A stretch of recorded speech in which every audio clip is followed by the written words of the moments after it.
If a building could talk, what would it say? Well, let me take you down Utah's historic Highway 89 to a point that was pretty much in the middle of the original Utah Territory just before Utah became a state.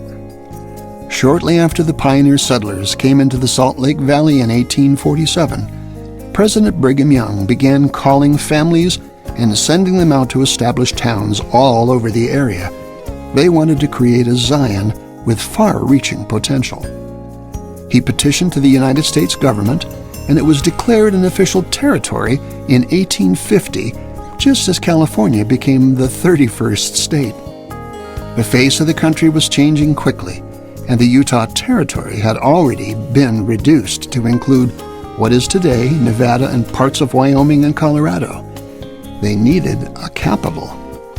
So, pretty much dead center in the territory, in a town named to honor the newly elected U.S. President Millard Fillmore, they began planning a magnificent territorial state house. By 1855, the South Wing had been completed.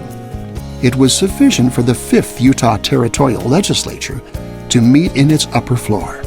However, as so often happens in an ever-changing world, the growth of Fillmore was far outstripped by that of Salt Lake City, and the 6th legislature elected to relocate there. Salt Lake City was designated Utah's capital, and the construction of the State House in Fillmore was abandoned.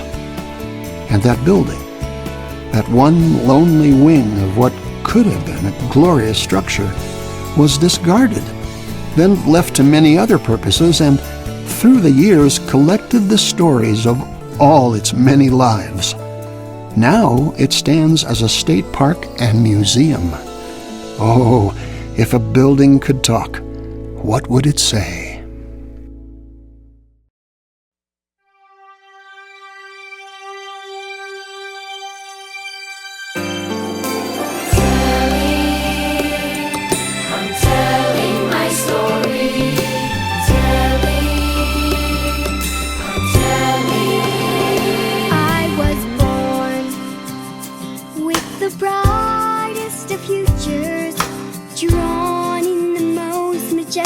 Plans, brilliant state house, the host of royalty, the head and the heart of this land.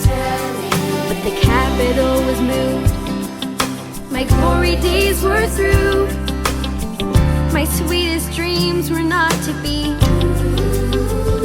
the work was ended.